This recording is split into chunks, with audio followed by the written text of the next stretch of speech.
Hey guys, the Firebird is here.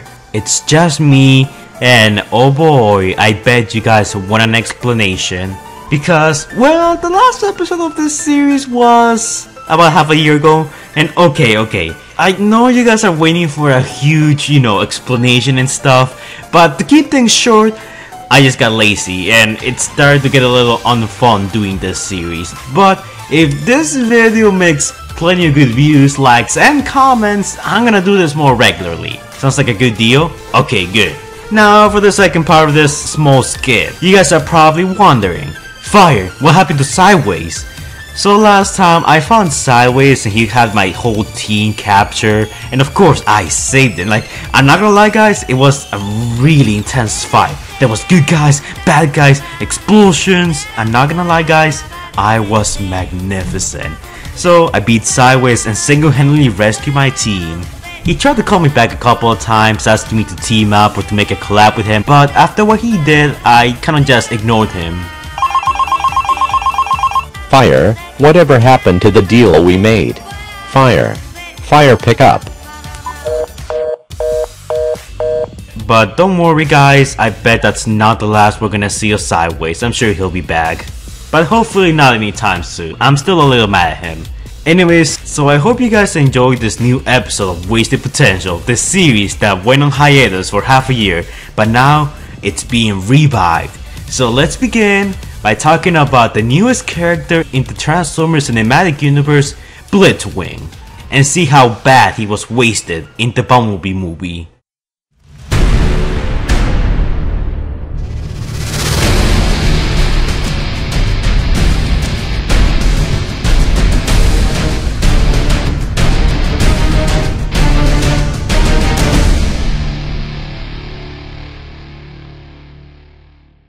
Alright, so I haven't done this series in a while, so if I forget like a thing or two, don't get mad at me.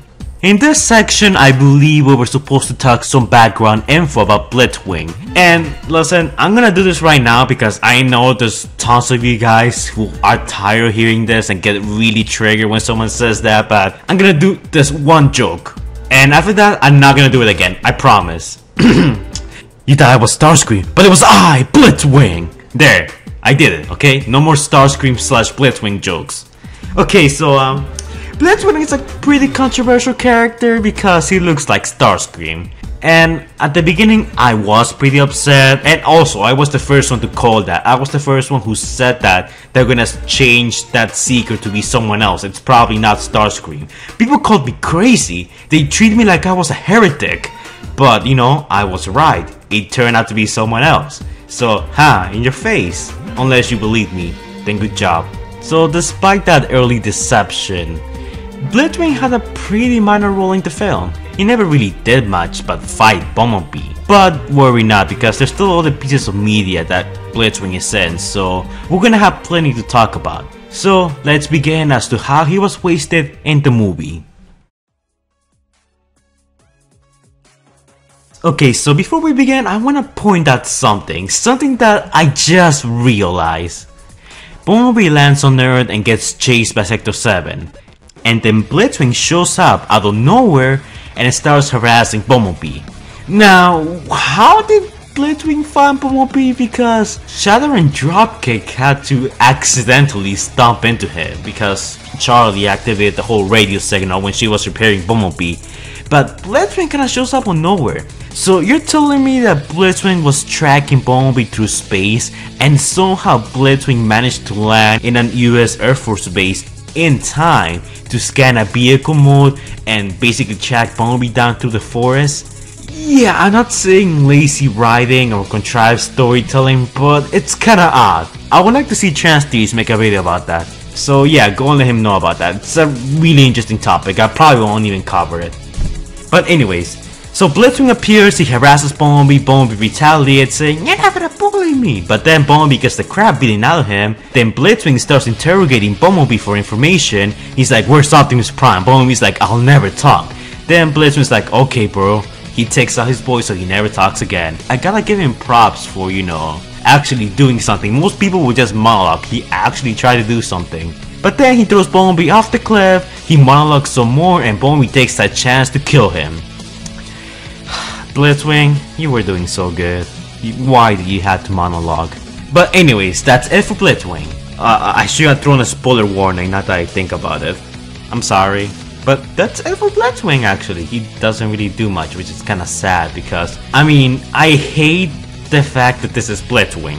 But overall, I like this design. I thought he was badass and I liked his voice in the movie. He had a pretty, menacing and intimidating voice, so I gotta give him props for that. He was in the movie for like less than 5 minutes, but at least he made an impression, unlike some people, and did more than just get killed, unlike some people.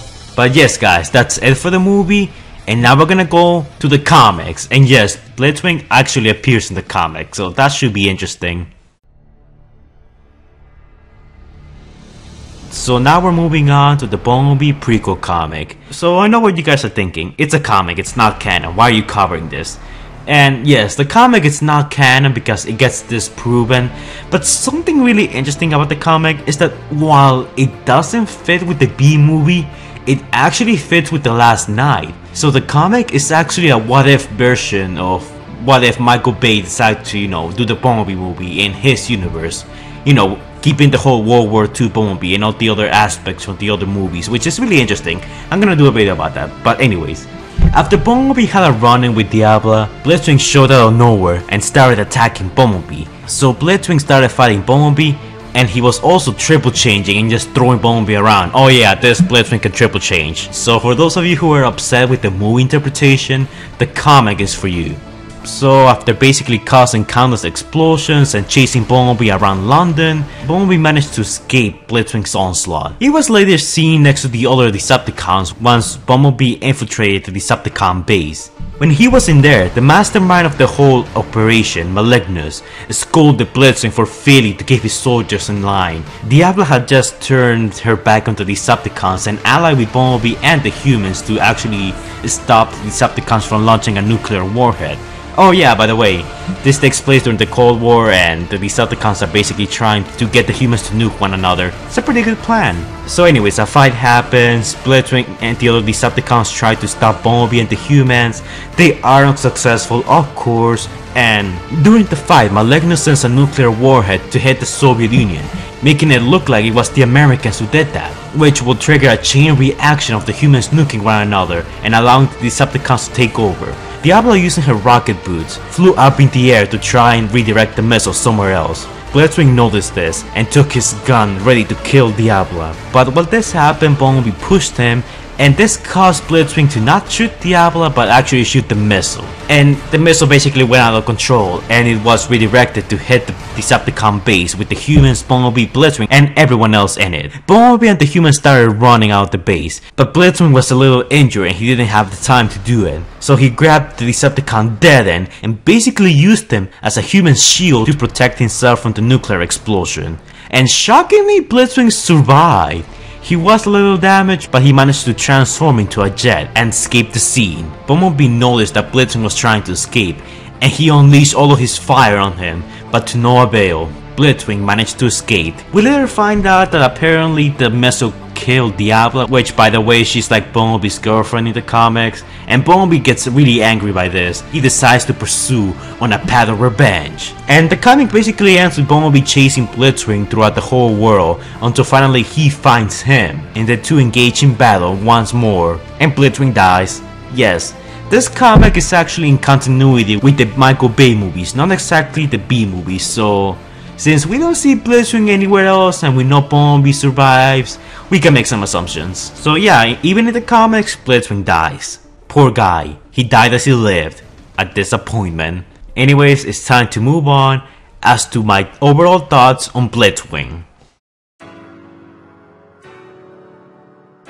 Now this section is usually how I would have handled, a certain character, and I'm gonna mix a little bit of that with my own personal, opinion, because I don't want to make these videos any longer, because these videos take forever to do and take a lot of my time, so I want to make my work a little shorter. So anyways, Blitzwing, what are my thoughts on him? He's okay. I mean, in the movie he was there just to serve one purpose, to get, Bumblebee to lose his voice, and overall, I don't think his portrayal in the movie was bad. I mean, I hate the fact that he looks like Starscream. That's always gonna bother me. But at least he was badass. He had a personality, even though his personality was generic, you know, evil guy number 48. But his abilities and his powers, like being able to fly and have all those missiles, it was really impressive, and I will have to say that at least Blitzwing went down fighting. If it wasn't for Bumblebee's, you know, hidden ability called plot armor, Blitzwing would have walked away with, you know, an Autobot corpse. And I'm being honest about that. If Bumblebee wasn't the star of the movie, Blitzwing could have easily won that fight. But anyways, I feel like the comics handled the character a little better. He triple changed, he was more, you know, in tune with his G1 roots. He was badass, he was a cool Decepticon surgeon. And while he wasn't the main villain, he was more of a side villain. I thought that his portrayal was pretty well done. I don't think he had much of a personality aside from being a brute and being a really, you know, strong and loyal Decepticon. Pretty much like the movie version, but I feel like this one was a little...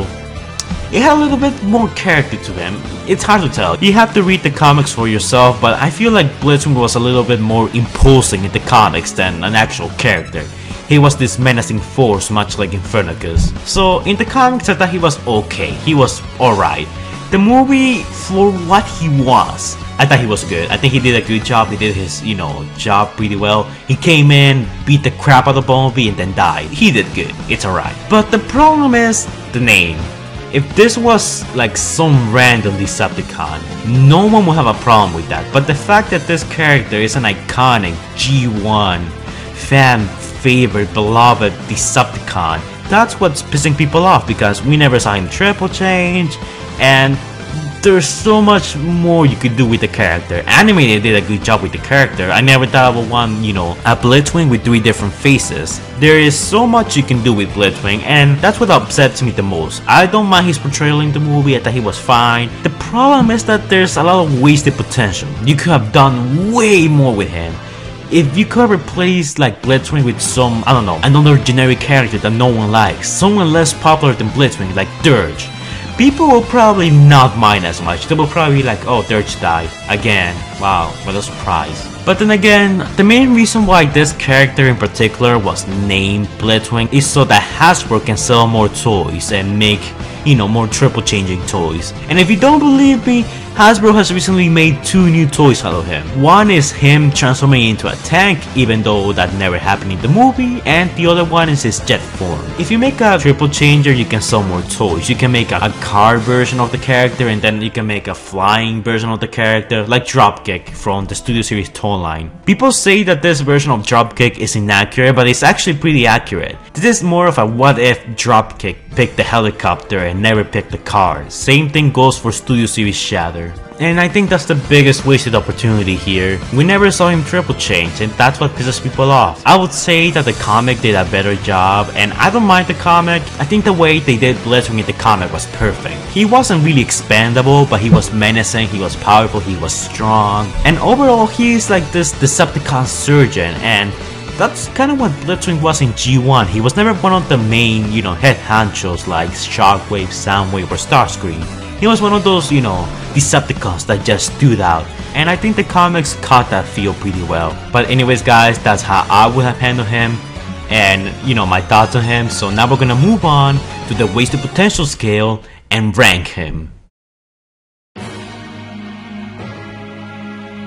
Okay, so it's been a long time since we, you know, visited the wasted potential scale. So let's do a small recap. Remember, the higher you are on the list, the worse you were handling the movies. Like, the more wasted potential you have, like the more you were screwed. And the lower you are means that you actually did okay. You were not as wasted. You actually, you know, you were okay. Let's recap.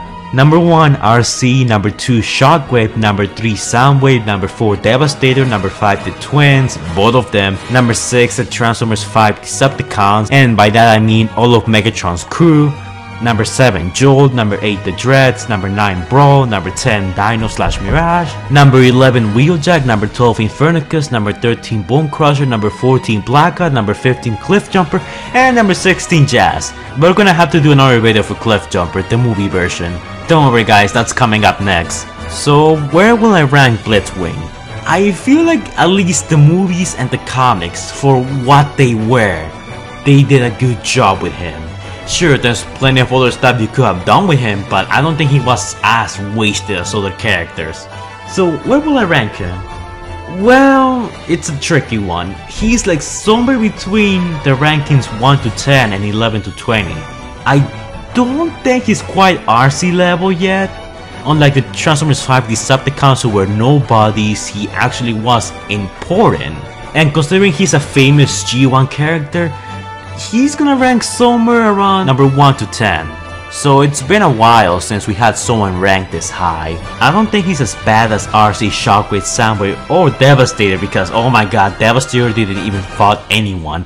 At least Blitzwing has the decency to fight someone before dying. Unlike the twins, he wasn't a main character, so he wasn't that important.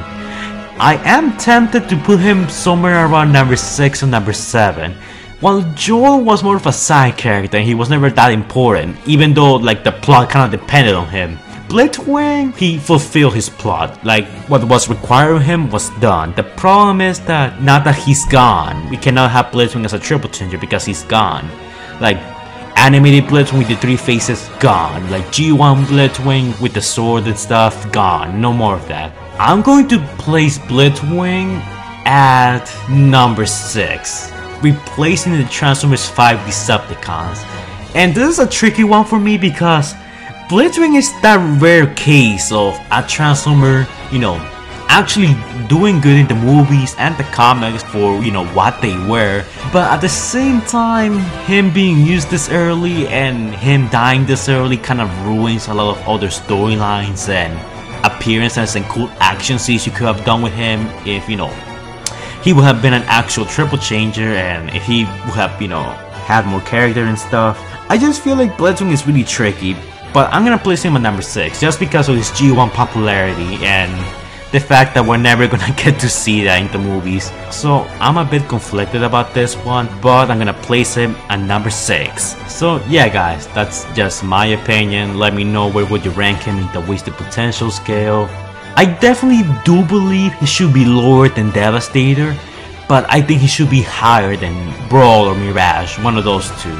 So I'm gonna place him at number 6, at least for now. If I see an overwhelming amount of people, you know, demanding for number 5 or number 7 or to be placed lower or higher, I'll change it. But for now, number 6. So anyways guys, it's good to be back doing wasted potential all over again. Please comment, like, subscribe and share it with your friends so, you know, I can move on and make more wasted potential because these videos do take a lot of time to do and a lot of the times it's really unfun and it's really long and painful. So if you guys could encourage me by, you know, helping me out, I'll be sure to do more in the future and I'll also make sure to make them more frequently and, you know, it won't take half a year this time, I promise. Anyways guys, that's it for this video. Like, comment and subscribe and I will see you guys in the next video. Stay safe guys.